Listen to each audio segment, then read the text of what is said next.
Ford USA qui allait s'occuper des salons de l'auto au Canada. Puis, du jour au lendemain, les employés sont devenus mieux payés. On faisait plus de jobs. On était mieux entraînés. On avait des meilleurs uniformes, des meilleurs boots, des plus d'autos. Tout était mieux. Du jour au lendemain. À la minute que USA s'est mis en contrôle de ça, c'était le jour et la nuit.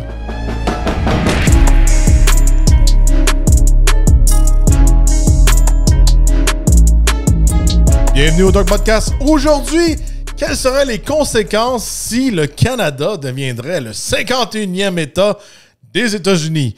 Bon, dernièrement, on voit beaucoup Donald Trump qui, je pourrais dire, qui agace un peu ou met la pression sur notre premier ministre Justin Trudeau en le disant qu'il est un gouverneur du Canada puis qu'il pourrait devenir le 51e État des États-Unis. Puis aujourd'hui, je vous fais un petit peu le scénario. Ça serait le cas si on viendrait à faire fusionner avec les États-Unis. Ça serait quoi l'impact sur le marché automobile en général pour nous dans le monde automobile? Pas juste le marché, mais le monde automobile en tout.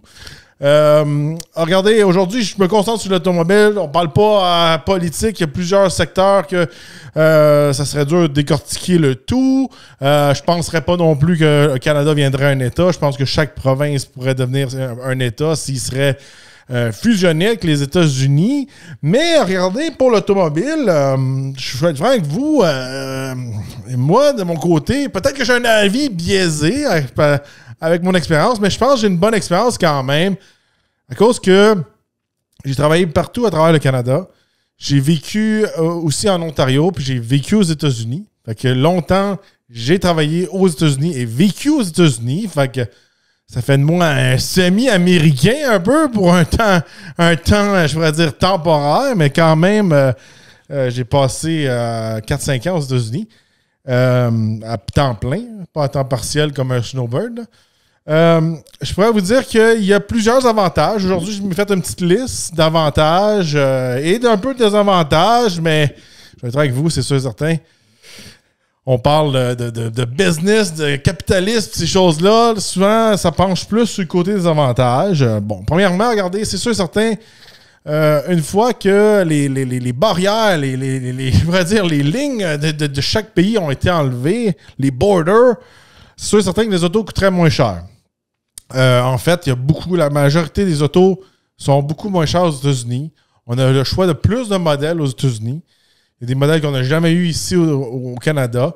Et juste en général, il y a plus de modèles, des fois plus abordables aussi. Des fois, il y a des modèles 2 roues motrices qu'on n'a pas ici. Je sais pour que des gens, c'est peut-être inutile, mais toutes qu'est-ce que je vous dis aujourd'hui, ça nous donne un plus grand choix, ça nous donne une plus grande liberté. C'est sûr ça, qu'est-ce qu'on arrive avec les États-Unis, c'est le choix de la liberté des choix. Fait que ici, des fois, on est plus restreint au Canada.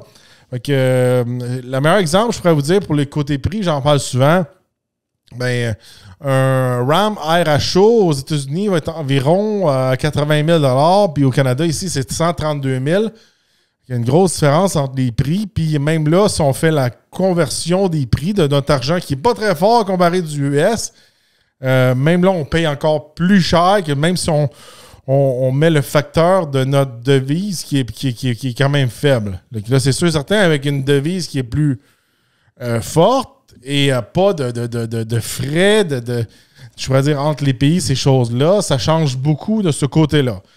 C'est sûr, certains aussi, l'essence serait moins chère. Fait que l'essence, le diesel, tout ça est moins cher, moins taxé aux États-Unis.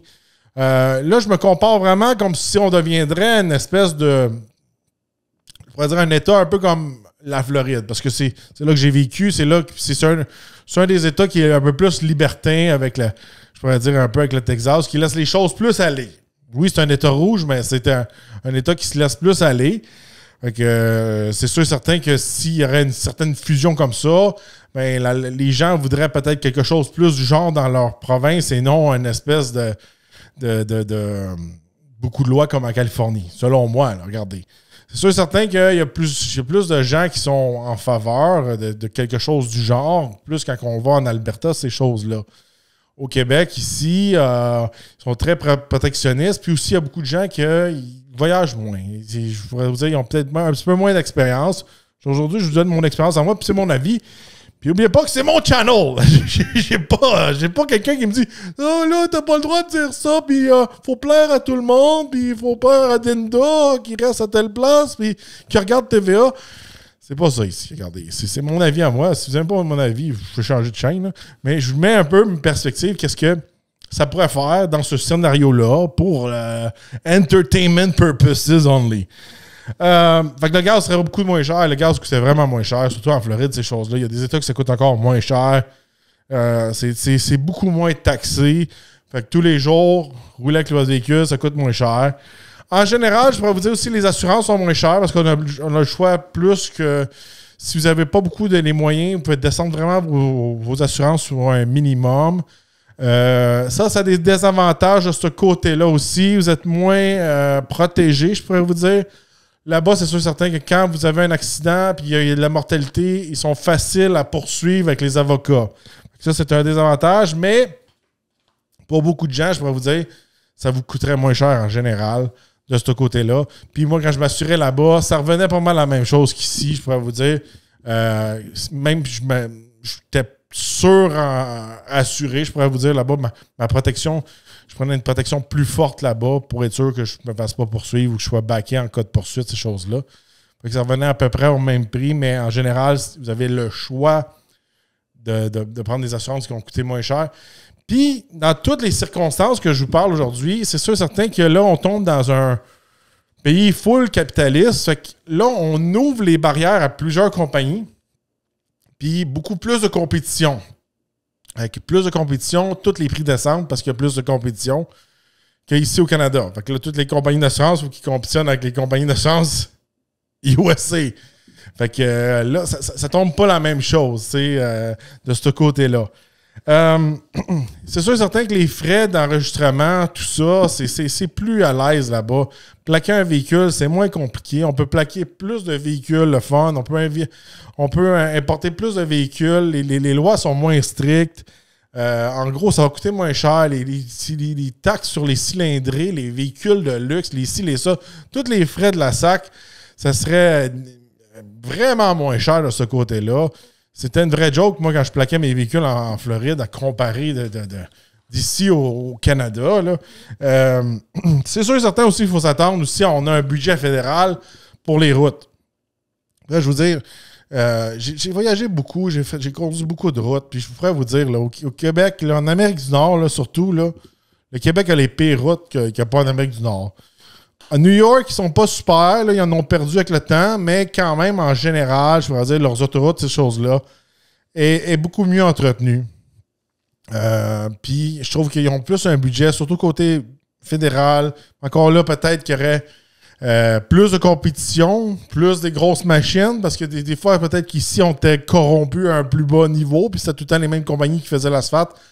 Là, il y aurait des plus gros joueurs qui peut-être qui pourraient prendre des plus gros contrats, puis on améliorerait les routes de ce côté-là. Fait qu'en général, je trouve que les routes aux États-Unis sont beaucoup mieux qu'ici au Canada.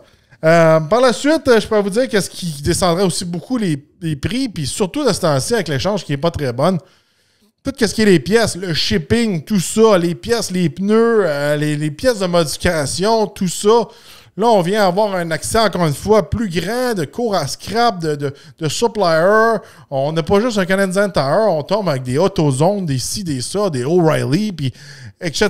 Puis sans avoir l'échange, puis les frais de douane, puis les DC. Là, tout ça viendrait extrêmement plus abordable. Fait que, pour les véhicules usagés qu'on répare à long terme, ces choses-là, très intéressant. Si vous êtes dans la modification, ça serait le jour et la nuit, c'est sûr et certain. Les modifications sont beaucoup plus acceptées aux États-Unis, en général, qu'ici au Canada. Vite teinté, les systèmes d'échappement, tout ça, ça fait partie plus de leur culture. De ce côté-là, ça serait un petit peu plus le paradis et non un cauchemar, je pourrais vous dire, pour les modifications. De ce côté-là, regardez, en Floride, quand j'étais en Floride, presque tout le monde avait des véhicules modifiés. Tout le monde avait des mags. Tout le monde avait un wrap ou un ci ou un ça. Ça faisait partie un peu de la culture, puis c'était plus abordable aussi. Puis tout vient en lien. Là, à cette heure, la modification est extrêmement chère. C'est rendu rare. Il n'y a presque plus de garage, etc. Là, on tomberait dans un monde idéal, surtout pour la modification, c'est sûr et certain. Puis parlant de capitalisme puis de compétition, c'est sûr et certain que aux États-Unis, en général, ils sont un petit peu plus ouverts à avoir plusieurs business.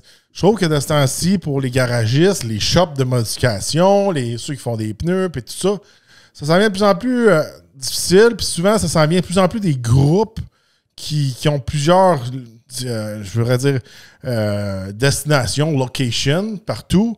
Puis c'est moins un peu Joe Blow, puis Mom and Pop Shop, ces choses-là.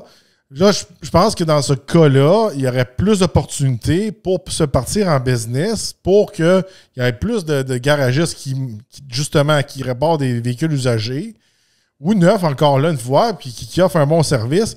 Côté modification, côté pour les roues, côté pour les ci, les ça. Je pourrais vous dire que quand j'étais en Floride, c'est sûr et certain, il y a une population plus dense, mais juste conduire pendant 15 minutes, le nombre de garages que je croisais qui lavaient les autos, qui faisaient des wraps, qui faisaient des modifications, je ne pouvais même pas les compter sur mes doigts. Il y en avait un à tous les coins de rue. C'est très, très plus fréquent. Puis il y a plus de chances de réussir là-dedans. Puis avec tout le reste, les pièces, tout ça, et puis tous les gens qui peuvent déménager d'État en État, c'est sûr et certain que de ce côté-là aussi, ça exploserait. Puis il y aurait plus d'opportunités. Là, c'est sûr et certain que côté marché automobile, autant côté du neuf qu'usagé, on tomberait dans un vaste marché automobile. C'est le jour et la nuit. On est dans un marché que peut-être qu'on est 30-35 millions. Là, on tombe dans un marché de 300-350 millions. Acheter des véhicules usagés, des véhicules neufs, beaucoup plus de compétition, beaucoup plus de choix. Autant le neuf, là, c'est pas un big deal là, acheter un auto d'un État à l'autre, là, en majorité. Moi, j'ai déjà acheté un véhicule en Ontario, c'était pas un big deal non plus, mais ça rend pas les choses extrêmement difficiles à comparer d'acheter un véhicule aux États-Unis puis de l'importer ici au Canada. C'est sûr et certain que de ce côté-là, les gens qui sont exportateurs de véhicules prendraient une claque, mais je pourrais vous dire pour les gens en général, mais là, j'ai un véhicule que j'ai vu au Kentucky ou au Tennessee ou peu importe, ça peut être pas loin, ça peut être à New York, ça peut être au Michigan, ça peut être en Floride. Là, vous pouvez aller le chercher, l'acheter, puis c'est pas un big deal. Beaucoup plus de choix, beaucoup plus illimité de ce côté-là. Fait que, combien de fois j'ai trouvé des véhicules dans des encans aux États-Unis qui m'intéressaient beaucoup, puis juste le cauchemar de l'importer, c'était beaucoup de paperasse. Ça me prenait un professionnel ou ça me prenait quelqu'un qui me vient me conseiller vraiment beaucoup. Tu sais, dans ma série que je faisais, je magasinais des véhicules à l'encan, mais j'avais beaucoup plus de choix aux États-Unis. Au Canada, j'avais presque rien, surtout à l'encan de Montréal, ces choses-là. Puis pour moi, le transport, aller loin, conduire pendant des heures de temps pour aller chercher quelque chose, c'est pas un big deal. Je trouve ça même le fun d'aller faire ça. Fait que de ce côté-là, c'est sûr et certain que beaucoup plus de choix illimité, je pourrais vous dire. Comme vous pouvez constater, aujourd'hui, je suis un petit peu enrhumé. C'est le temps des fêtes, là, les virus sont partout. Là. Même hier, je voulais faire un podcast, puis j'avais plus de voix. Mais je fais de mon mieux aujourd'hui de vous faire cet épisode-là, parce que je trouvais ça intéressant de vous en parler. Quelque chose aussi qui serait plus ouvert, ça, c'est tout dépendant que on serait avec vraiment une approche plus capitaliste puis une approche plus business. On aurait peut-être des retours d'usines, là, des usines de manufacturiers, ces choses-là. Là. C'est-à-dire, au Québec, il nous reste rien, presque rien. Là. L'usine de Hyundai à Bromont a fermé, à Boisbriand a fermé, etc. Tout l'Ontario a pris ça, puis de plus en plus, l'Ontario, ils se battent quasiment pour garder leurs véhicules au Canada, ces choses-là. C'est sûr et certain que là, si ce serait tout le même pays, c'est sûr et certain qu'il y aurait des chances qu'il y aurait beaucoup de constructeurs qui viendraient s'installer ici et aussi peut-être des suppliers, ceux qui fournissent des pièces pour ces usines-là, surtout si ces usines-là utilisent des matériaux qui sont exploités de nos ressources, parce qu'on s'est dit, le Canada, c'est presque le pays numéro 1 avec les ressources non exploitées.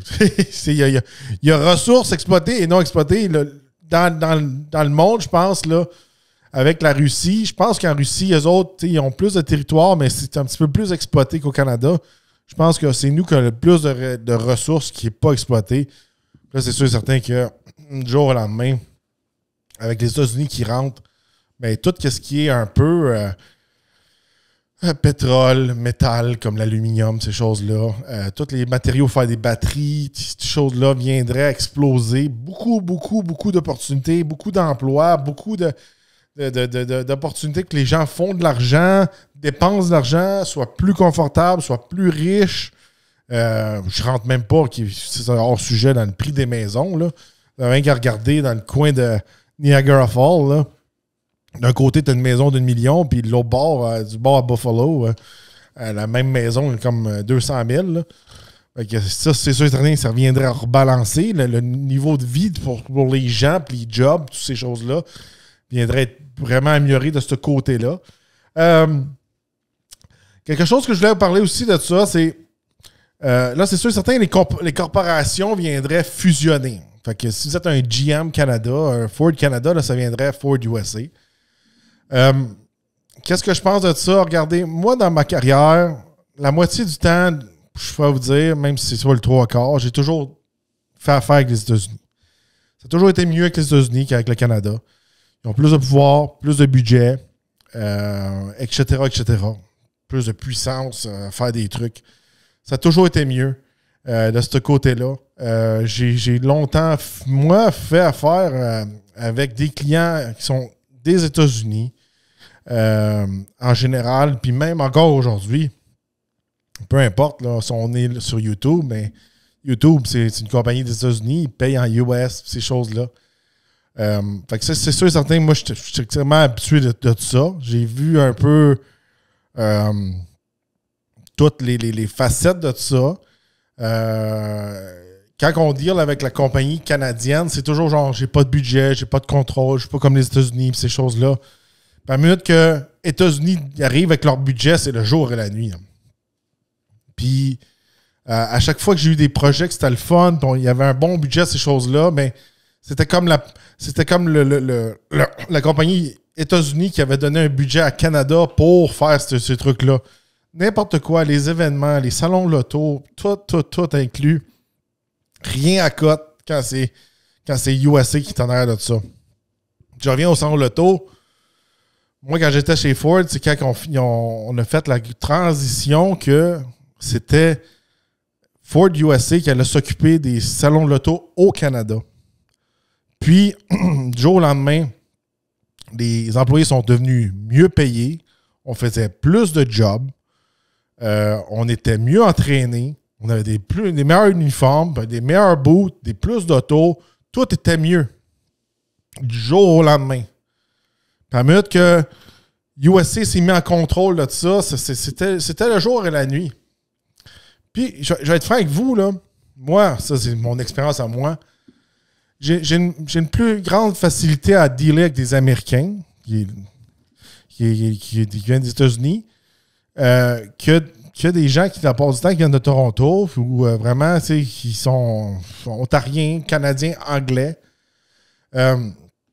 C'est drôle à dire, là, mais les gens vont dire « Ah, ben là, si on vient aux États-Unis, là, on va être oublié, puis les Québécois vont être mis de côté. » Puis je pense pas, parce que je trouve qu'avec mon expérience que j'ai eue, moi, travailler aux États-Unis puis travailler dans le reste du Canada, les Américains souvent avaient un plus grand respect pour notre culture, pour notre langage, que justement les Anglais anglophones. Souvent, je trouvais que dans le coin, dans tout le reste du Canada, les gens avaient tout le temps comme une espèce de mauvaise vision. Je ne sais pas si c'est les médias ou c'est des vieilles rancunes du passé envers les Français. Ils ont de la misère avec les Français québécois. Toujours des petites accroches, ces affaires-là. Puis ils sont tout le temps... Quand on parle en anglais, ils sont fatigants avec nous autres. Ils sont tout le temps comme en train de nous reprendre. Ils disent qu'on parle mal anglais, puis ces choses-là. Puis c'est tout des trucs qu'aux États-Unis, j'ai pas ressenti. La part du temps aux États-Unis, il fait comme « Ah, t'as un accent intéressant, tu viens d'où? » Des fois, les Américains sont pas au courant du Québec, ils sont moins éduqués sur la géographie. Mais sont tellement habitués de rencontrer toutes sortes d'accents que c'est juste normal pour eux autres. Mais, comment je pourrais vous dire, la vision d'un anglophone canadien envers le français, il y a tout le temps cette friction-là, tout le temps les... Comment je pourrais vous dire? Il y a tout le temps cette espèce de vieille chicane qui est tout le temps là, puis qu'avec les États-Unis, je ne le sens pas. Puis je te sens plus bienvenu, même si j'étais pas dans mon pays. Souvent quand j'étais en Floride, puis je travaillais à des shows aux États-Unis, même au Texas, ces choses-là, avec tous les genres de culture, autant des cow-boys que des gangsters, que des genres des gens, on dirait qui sortaient des gangs de rue, puis que des gens qui venaient de la Californie, qui venaient de New York, que, partout, tu sais, j'ai travaillé, puis j'avais mon accent québécois, un peu en anglais. Puis les gens étaient comme, ah, c'est cool, là, c'est le fun, c'est différent, tout le kit, puis c'est rare que c'était comme, ben, qu'est-ce que tu fais ici, puis tout le kit, pourquoi tu travailles ici? Puis des fois, dans mon propre pays, c'était comme, mais qu'est-ce que tu fais ici, genre? Puis comment ça que t'es là? Puis c'est des choses que j'ai beaucoup ressenties aussi en Alberta. Surtout quand ça a commencé à aller plus mal en Alberta, là, qui commençait à fermer un peu les sables bitumineux. Là, la pression était plus forte là, sur les Québécois en général. Puis, en général, dans mon expérience de travail, c'était plus important pour les Américains d'avoir quelqu'un, surtout s'ils voulaient développer quelque chose dans le marché québécois, qui était un Québécois, qui parlait français, que ça l'était pour un Anglais canadien. Un Anglais canadien, lui, il a mieux engagé un de ses confrères qui parle super bien anglais, mais que sur son CV, il dit « Ah, moi, je parle français », mais il parle pas français à moitié.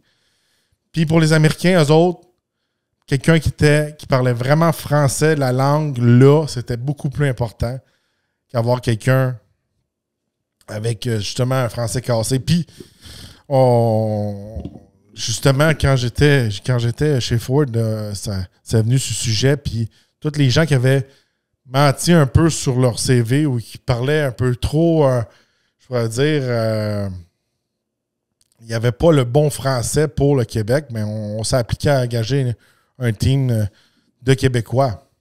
Fait que c'était important pour nous d'avoir la langue, puis c'était respecté de ce côté-là. Puis, dans plusieurs de mes contrats que je fais, que je suis engagé, ils disent c'est important le français, tout ça. Puis je deal avec des gens souvent qui viennent de Las Vegas, de Floride, de Californie. Puis j'ai beaucoup de fois. Puis c'est souvent plus simple avec eux autres. C'est moins compliqué. Regardez, j'ai fait les deux. Puis je trouvais que j'étais toujours plus respecté par les Américains. Puis c'était toujours plus... Ça dépend de ce que vous faites. Ça dépend de ce que vous avez eu comme expérience. Mais regardez, j'ai vécu 3 ans en Ontario. Regardez, en Floride ou peu importe où c'est que j'ai vécu, j'ai jamais sorti dans un bar puis je me sentais menacé de me faire casser la gueule parce que je parlais français québécois avec un de mes amis. En Ontario, ça nous arrivait souvent qu'il y a du monde qui voulait nous casser la gueule parce qu'on était des Québécois. Souvent. Puis vice-versa. J'ai des amis ontariens francophones, quand ils venaient sortir ici au Québec, puis ils étaient parkés dans le parking avec leur pack Ontario, ils se faisaient graffiner leur véhicule parce qu'il y avait des plaques Ontario. Ridicule. T'es en Floride, là, que t'aies une plaque de la Géorgie ou North Carolina, South Carolina, Texas, on s'en fout. Le monde s'en fout. Fait que je trouve que c'était quelque chose qu'il y avait toujours eu le respect. Puis je pense que si éventuellement, dans un scénario inventé, ça arriverait, je pense qu'il garderait un grand respect pour notre culture, notre langue, puis tout ça. Je pense que ça serait protégé de ce côté-là. Parce que je l'ai vu que c'était protégé. En Floride, là, l'espagnol, très important. Texas, Californie, ces choses-là, très important. Même chose, j'ai déjà appliqué pour des jobs parce que je parlais pas assez bien espagnol. Ça passait pas. Il y a des places que j'allais, moi, à Miami, puis ces choses-là, puis je parlais anglais, puis on était dans les seuls qui parlaient anglais. Tout le monde parlait espagnol. Le monde riait de nous autres.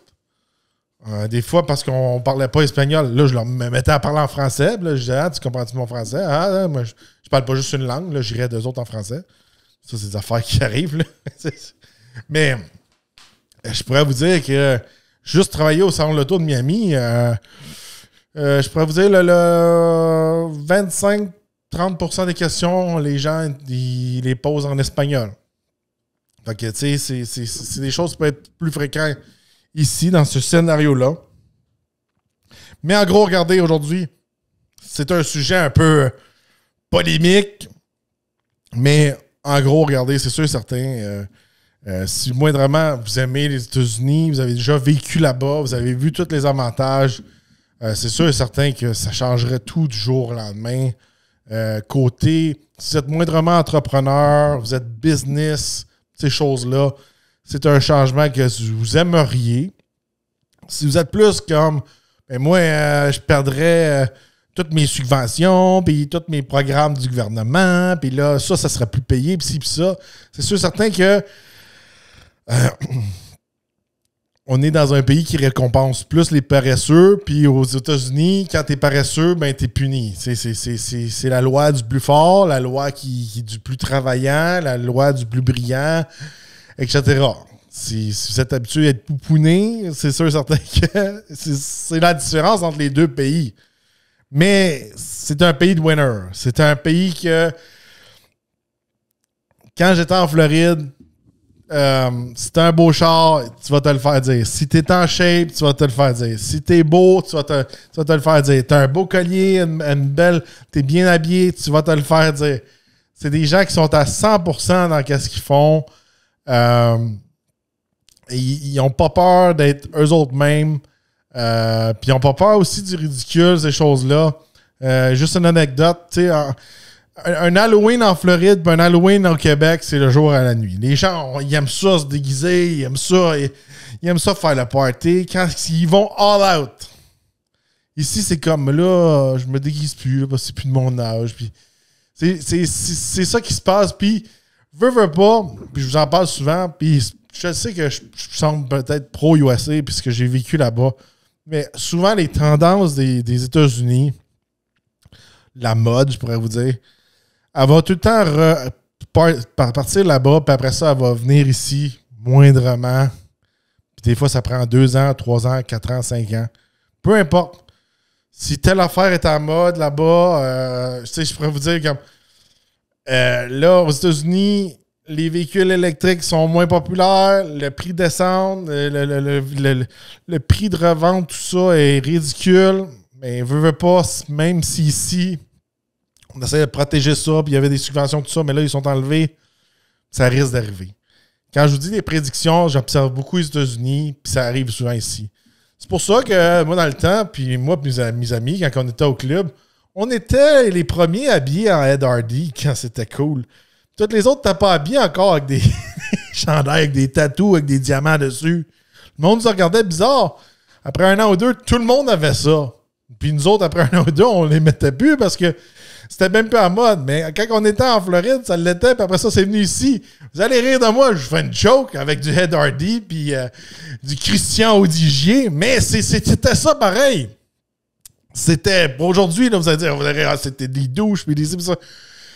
Je vous dis, dans le temps, si vous avez moindrement mon âge, si t'arrivais au club avec un chandail Ed Hardy ou un chandail Christian Audigier, c'était comme de shit. C'était comme wow!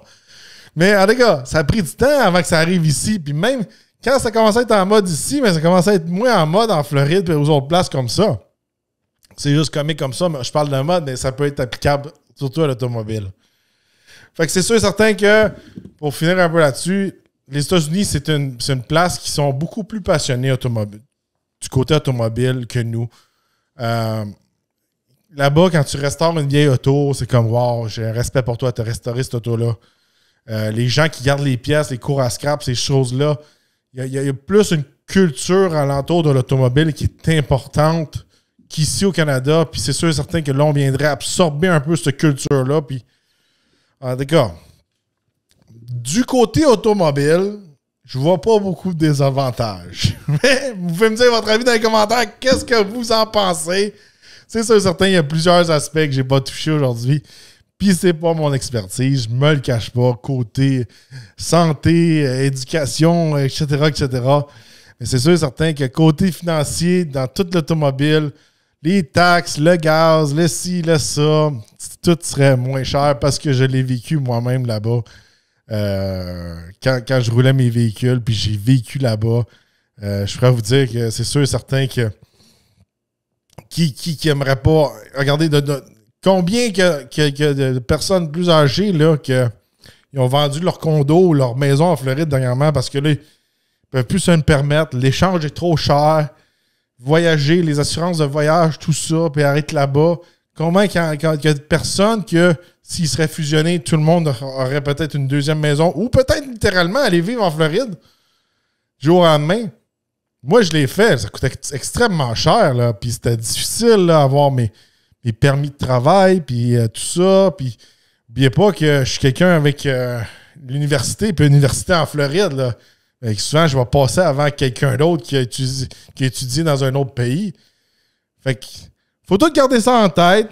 Je voudrais faire un peu un scénario un peu aujourd'hui, là. Fait que dites-moi votre avis dans les commentaires. Ça serait-tu pour le mieux? Est-ce que vous seriez pour ça? Je sais que le gars de Shark Tank, là, Kevin O'Leary, là, il dit qu'il est 100% all-in pour ça. Fait que je vous laisse ça ouvert dans les commentaires. Qu'est-ce que vous en pensez? Est-ce que votre pays, c'est votre pays? Ou vous êtes comme un peu, ben, regarde, peut-être que ça serait tout pour le mieux, c'est peut-être une mauvaise idée. Ou vous êtes un peu genre, non, moi, je veux rien savoir des États-Unis, j'haïs les Américains, j'aime pas leur président, blablabla. Dites-le moi dans les commentaires. N'oubliez pas d'aller visiter ma section VIP. Vous avez mes vidéos à l'avance. Vous m'encouragez. Pas beaucoup de publicité dans mes vidéos. On parle de sujets croustillants, une belle gang, puis je vous offre aussi du behind the scene. Les liens sont dans la description, autant pour YouTube que Spotify. Allez visiter ça. Si vous êtes nouveau, n'oubliez pas de vous abonner, liker, de partager. On se revoit dans un prochain podcast.